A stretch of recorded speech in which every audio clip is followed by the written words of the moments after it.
ऐसे फ्रॉड लोगों से इस समय पाला पड़ गया है। इतने कॉन्फिडेंस से तारिक अनवर साहब सच नहीं बोल सकते जितने कॉन्फिडेंस से मोदी झूठ बोलता है। कहता है सिकंदर जब बिहार में आया था तो बिहारियों ने मार के भगाया था। तो तारिक अनवर साहब इतिहास की किताब पलटने लगे, बोले सिकंदर तो कभी बिहार में आया ही नहीं था। हमारे देश का प्रधानमंत्री कह रहा ताली बजाइए थाली बजाइए, सब पीट रहे थाली। बड़े बड़े स्टार, पढ़े लिखे लोग, साइंटिस्ट, आईआईटीएन, प्रोफेसर, रतनलाल जी इसमें नहीं थे सामने। हम इस देश में रहते हैं बाबा साहब डॉक्टर भीमराव अंबेडकर के संविधान के मुताबिक, किसी नरेंद्र मोदी और योगी के फरमान के मुताबिक नहीं। ये आपको बोलना पड़ेगा। इतना काला धन लाएंगे, 15 लाख हर खाते में जमा हो जाएगा। हमारे यहाँ मथुरा में घटना में एक लड़का पकड़ के थाने में पीटने लगे, 8 लाख रुपए का कर्जा था। उसने थानेदार से कहा कि अब होशियार हो जाना थानेदार साहब, अब आगे मत मारना, 15 लाख आ रहा है। तो अगर मौजूदा हालात के बारे में पूछें तो कहाँ से शुरू करें और कहाँ ख़त्म करें। वतन की जो हालत सुनाने लगेंगे तो पत्थर भी आंसू बहाने लगेंगे। वतन की जो हालत सुनाने लगेंगे तो पत्थर भी आंसू बहाने लगेंगे। अगर भीड़ में खो गई आदमियत तो उसे ढूंढने में जमाने लगेंगे। आदमियत का, इंसानियत का, मानवता का कत्ल किया जा रहा है। और बीजेपी को इसमें बड़ा मज़ा आता है कि अगर आप हिंदू मुसलमान की बात कीजिए, वो बहुत कंफर्टेबल है। वो चाहते हैं ये बातें खूब होती रहे, उनकी राजनीति चमकती रहे, वो आगे बढ़ते रहें, और जो असली मुद्दे हैं वो मुद्दे धीरे धीरे पीछे हो जाए। इस देश में आर्थिक सवालों पे राजनीति होती नहीं, शिक्षा के सवाल पे राजनीति होती नहीं, इलाज के सवाल पे राजनीति होती नहीं, रोजगार के सवाल पे राजनीति होती नहीं, किसान के सवाल पे एक राजनीति शुरू हुई। वो उसके लिए मैं देश के अन्नदाता किसानों को बहुत बधाई देना चाहता हूँ। राजनीतिक दलों का उसमें बहुत कम योगदान था, इसे हमें ईमानदारी से स्वीकार करना चाहिए। लेकिन अगर हिंदू मुसलमान के नाम पे राजनीति होती है तो बीजेपी को बहुत मजा आता है इसमें, उनको बहुत फायदा है इसमें। अब इस राजनीति का जवाब क्या है ये आपको सोचना पड़ेगा, और राजनीति को जब तक आप उस दिशा में मोड़ के नहीं लाएंगे तो फिर बीजेपी को रोकना कोई आसान काम नहीं है। आरएसएस की राजनीति को रोकना कोई आसान काम नहीं है। अभी गांधी जयंती के अंदर मैं भारतीय जनता पार्टी के इंटेलेक्चुअल लोगों के ट्वीट्स देख रहा था जो पीछे से वार करते हैं। आप याद रखिएगा, इनके सामने के चेहरे शायद कम आपको दिखते हैं, लेकिन जो पीछे के चेहरे हैं वो बहुत खतरनाक है, बहुत ही ज्यादा खतरनाक। तो कैसी वीडियो चलाते थे ये देखिए, गांधी जी हैं, ये यहां रुकते थे, यहां आते थे, यहां जाते थे। इनके सादगी को मेंटेन करने में इतना पैसा खर्चा होता था। गांधी तो ये थे, गांधी तो वो थे, उनके चरित्र को लेके तमाम सवाल। और याद रखिएगा, ये वही लोग हैं, ये वो विचारधारा हिंदुस्तान के अंदर काम कर रही है जिस विचारधारा से निकले हुए एक व्यक्ति नाथूराम गोडसे ने गांधी की हत्या की थी। उसी विचारधारा के लोग आज संविधान और लोकतंत्र की हत्या कर रहे हैं। कोई सामान्य लोग नहीं है, इनसे लड़ने के लिए बहुत दिमाग की जरूरत है। अब 1 नेशन 1 इलेक्शन की बात कह रहे हैं, आशुतोष जी अभी कह रहे थे। मैं तो कह रहा हूं इस देश में एक नारा चाहिए, 1 नेशन 1 डीलर। एक ही आदमी है जो नेता है ही नहीं। किसी गलतफहमी में नहीं रहना चाहिए आप लोगों को कि भारत का प्रधानमंत्री देश का नेता है और देश के लिए काम कर रहा है। भारत का प्रधानमंत्री देश के लिए नहीं, अपने दोस्त के लिए काम कर रहा है, इंडिया के लिए नहीं, अडानी के लिए काम कर रहा है। और ये प्रमाण के साथ मैं कह सकता हूं, आप सारी योजनाएं उठा के देख लीजिए। रेल उठा के अडानी को, सेल उठा के अडानी को, गैस, बिजली, पानी, सड़क, पोर्ट, एयरपोर्ट, सारा हिंदुस्तान एक आदमी के नाम करते जा रहे हैं। और कोई सवाल पूछने वाला नहीं। एक व्यक्ति को 2.5 लाख करोड़ रुपए का कर्जा मिला है, 2.5 लाख करोड़ रुपए का। जीरो लगाते लगाते आप थक जाएंगे। आपको 2.5 लाख रुपए का अगर कर्जा चाहिए अपने बच्चे की पढ़ाई के लिए या रेडी पे दुकान लगाने के लिए, तो आपके चप्पल घिस जाएंगे, इतने कागज आपसे मांगे जाएंगे, आपको देते देते मुश्किल हो जाएगी।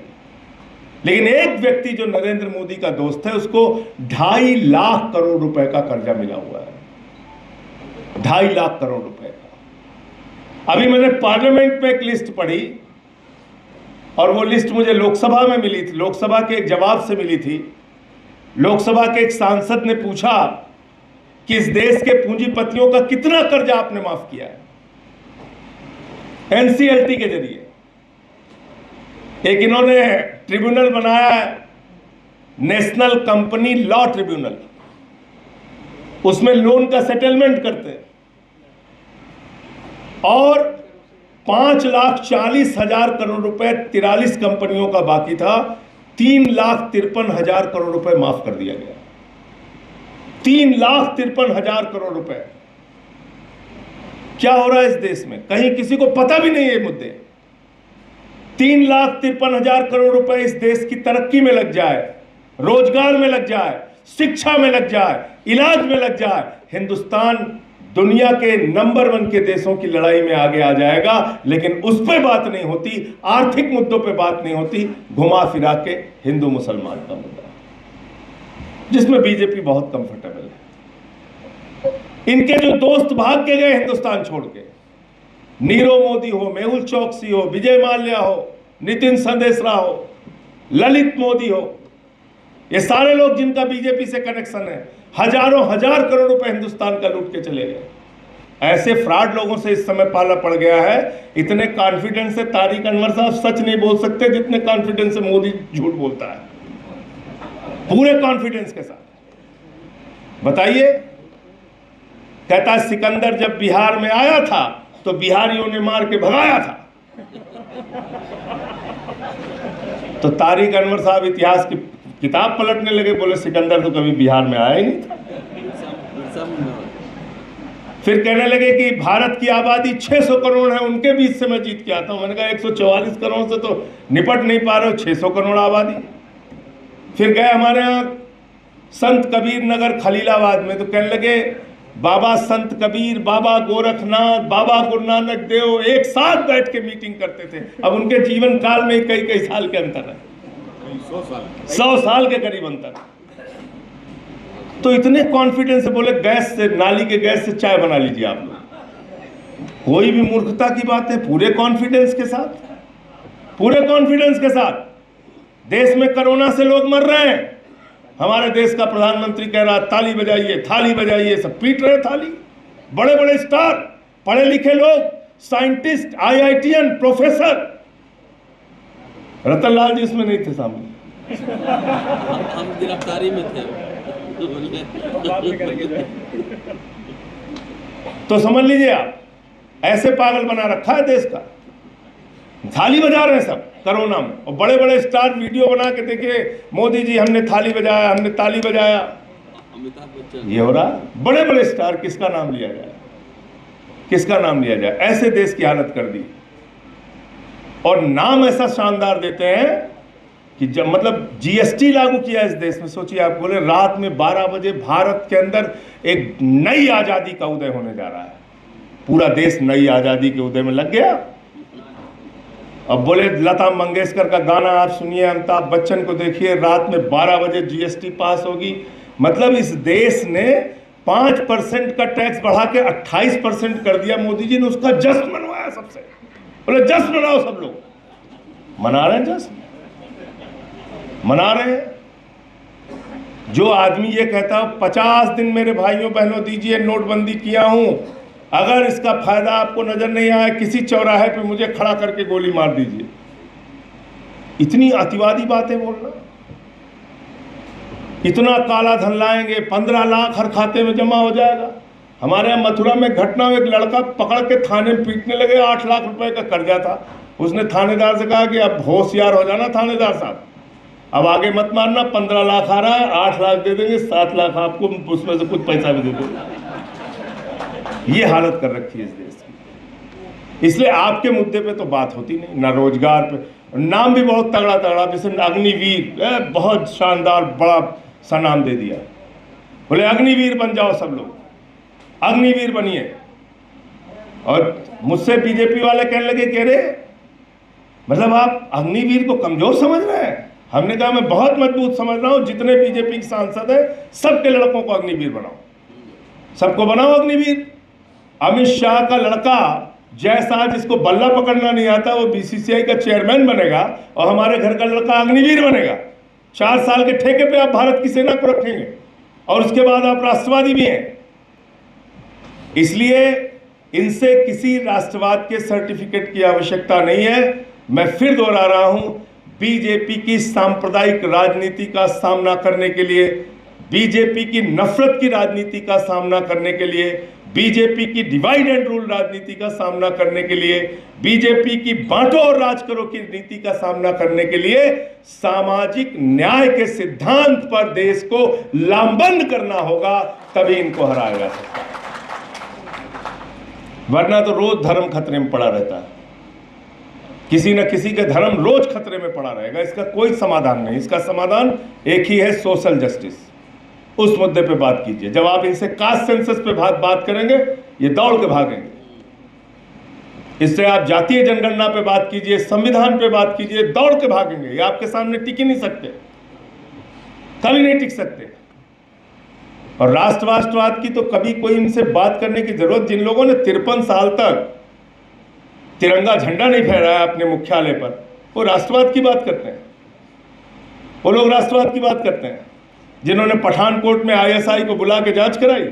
मैं एक ही बात कहने के लिए आया हूं कि अगर मौजूदा हालात में किसी एक चीज से आप भारतीय जनता पार्टी की राजनीति को खत्म कर सकते हैं, उनकी नफरत की राजनीति पे ताला लगा सकते हैं, तो वो है सिर्फ और सिर्फ सामाजिक न्याय की राजनीति, सोशल जस्टिस की राजनीति। उसके बगैर आप इस पे ताला नहीं लगा सकते और उसमें सबको आप इकट्ठा कर सकते हैं। जब आप सामाजिक न्याय की बात करते हैं तो आदिवासी की भी बात होगी, जब आप सामाजिक न्याय की बात करते हैं तो दलितों की भी बात होगी, पिछड़ों की भी बात होगी, मुसलमानों की भी बात होगी, बौद्धों की भी बात होगी, सिखों की भी बात होगी, अल्पसंख्यकों की भी बात होगी। तो सामाजिक न्याय सबसे बड़ा मुद्दा है जिस पे सबको लामबंद करके, एकजुट करके ये कहना चाहिए कि हम इस देश में रहते हैं बाबा साहब डॉक्टर भीमराव अंबेडकर के संविधान के मुताबिक, किसी नरेंद्र मोदी और योगी के फरमान के मुताबिक नहीं। ये आपको बोलना पड़ेगा। आपको लगता होगा कि इस देश में मुसलमानों के साथ अत्याचार हो रहा है, इससे इनकार नहीं है। लेकिन आप जरा उस दलित परिवार के बारे में सोचिए जिसका बेटा सीआरपीएफ का जवान है। इसी बुलंदशहर में शादी में उसको घोड़ी पर नहीं बैठने दिया जाता। जरा उस दलित परिवार के बारे में सोचिए, मध्य प्रदेश के अंदर घर में मौत हो गई, मौत के बाद वो अर्थी लेकर पहुंचे, उस शमशान में चले गए जहां पर उनको अपने घर वाले का अंतिम संस्कार करने की इजाजत नहीं है। आप जरा उसके बारे में सोचिए कि जयपुर के अंदर एक मंदिर में शादी के बाद एक दलित जोड़े को मंदिर के अंदर प्रवेश नहीं करने दिया गया। आप सोचिए कर्नाटक के अंदर एक सांसद जो दलित समाज का था, भारतीय जनता पार्टी का था, भारतीय जनता पार्टी का शासन था, एक गांव के अंदर उसको घुस के उद्घाटन नहीं करने दिया गया। कितनी मानसिक पीड़ा झेलनी पड़ रही है, कितना अत्याचार समाज के एक बड़े तबके पे हो रहा है, इसकी आप कहानी लिखेंगे, अंतहीन गाथा है। इन मुद्दों को उठाइए और इस पे एकजुट हो जाइए। देखिए, इनको भागने का रास्ता नहीं मिलेगा, भागने का रास्ता नहीं मिलेगा। आज मैं जब यहां आ रहा था तो एक सभा से होके आया, उसमें केजरीवाल साहब ने एक ट्वीट का जिक्र किया। भारतीय जनता पार्टी के एक नेता हैं, उत्तर प्रदेश के ऊर्जा मंत्री हैं, वो अपने ट्वीट में लिख रहे हैं, हरामी के पिल्ले, हरामजादे। ऐसी भाषा का इस्तेमाल, ऐसी भाषा का इस्तेमाल बीजेपी का मंत्री कर रहा है।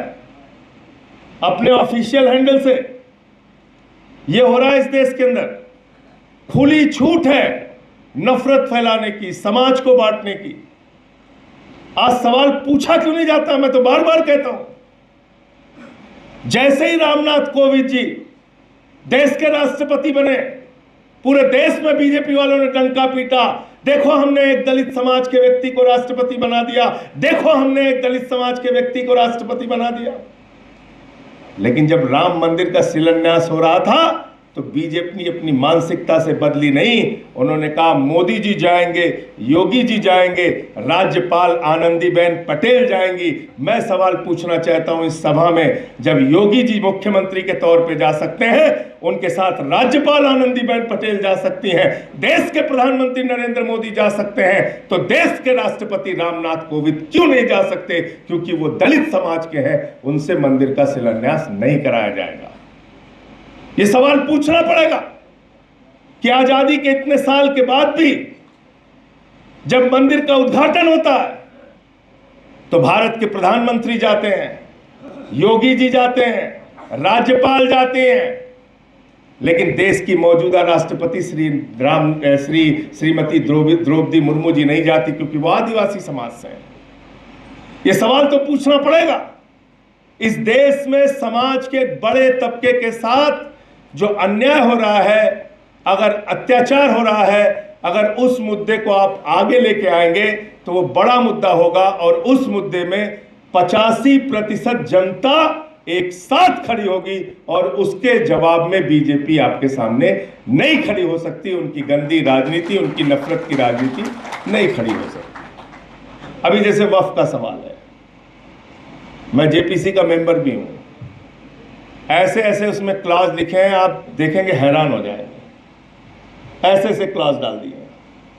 तो ये मत समझिएगा कि आज मुसलमानों की जमीन कब्जा करने की योजना है तो बाकी सब फंस जाएंगे, नहीं।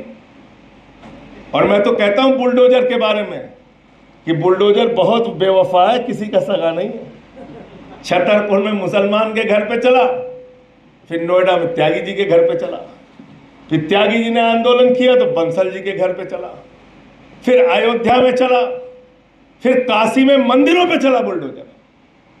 आप सोचिए कि अगर नरेंद्र मोदी ने जिस तरीके से लगभग 300 मंदिर काशी में तोड़े हैं, मैंने उसके लिए आंदोलन भी किया था, अगर ये काम किसी और दूसरे नेता ने किया होता बवाल हो जाता देश भर में। लेकिन देश के प्रधानमंत्री की कॉन्स्टिट्यूएंसी में 300 से ज्यादा मंदिर तोड़े गए। हो रहा है इस देश के अंदर।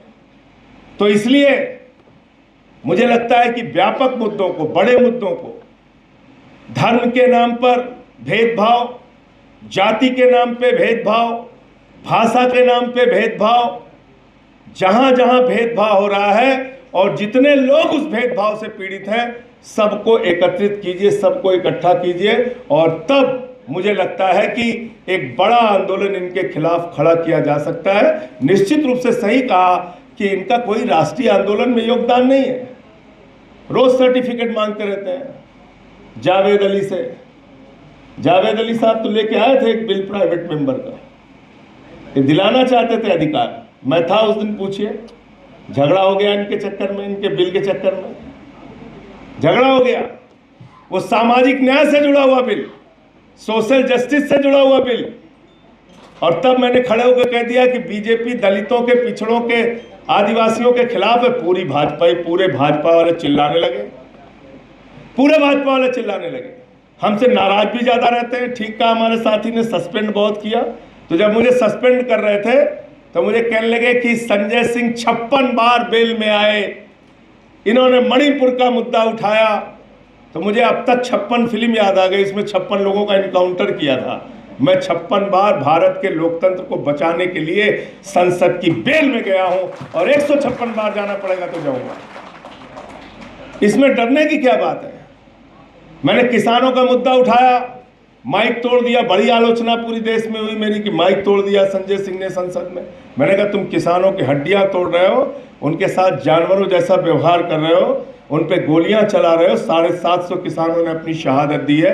अगर तुम हड्डियां तोड़ सकते हो तो उसके जवाब में मैंने माइक तोड़ा है, लोगों को जगाने के लिए, आपको होश में लाने के लिए। हम करेंगे। 11 महीने मुझे सस्पेंड रखा, मैं समझता हूं तारिक अनवर साहब बड़े सीनियर एमपी हैं। भारत के इतिहास में आज़ादी के बाद से लेकर अब तक मेरे ख्याल से सबसे लंबा सस्पेंशन पीरियड संजय सिंह का है। 11 महीने मुझे सस्पेंड रखा। और अजीब बात और आपको बता दूं तारिक साहब, मेरी पार्टी ने मुझे दोबारा चुन के भेज दिया, केजरीवाल साहब ने दोबारा सांसद बना दिया। मैं पहुंचा, बोले आप सस्पेंड हैं। मैंने कहा भैया पिछला साल कार्यकाल बीत गया। बोले नहीं, नए कार्यकाल पे भी लागू होगा। ये कोई हंसने वाली, ये जावेद अली है, इसके गवाह हमारे साथ में राज्यसभा में, पूछ लीजिए सांसद जी।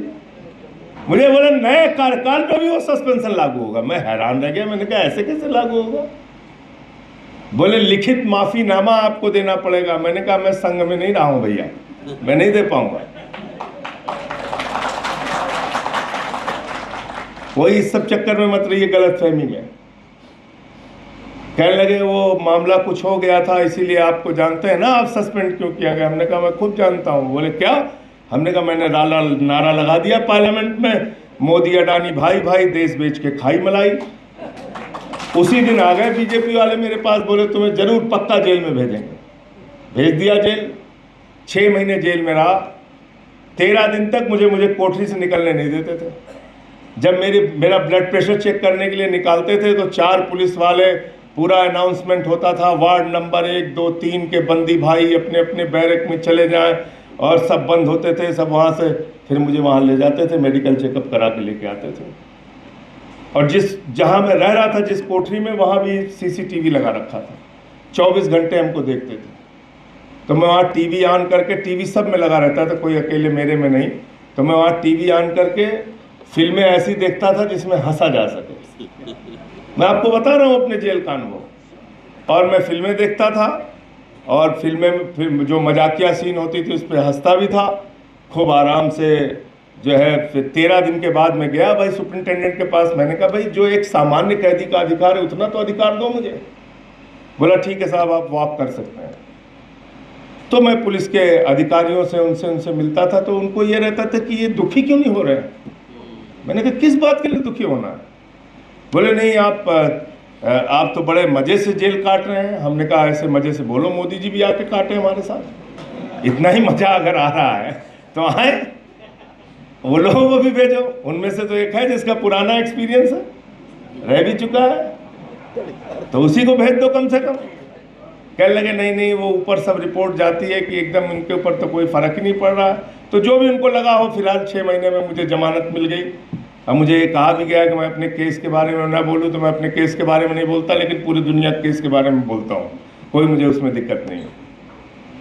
लेकिन एक बात जो मोटे तौर पे आई है सामने कि भाई डरना नहीं है, तो डरना नहीं है तो ठीक है, लेकिन बहुत दिमाग से काम भी करना है।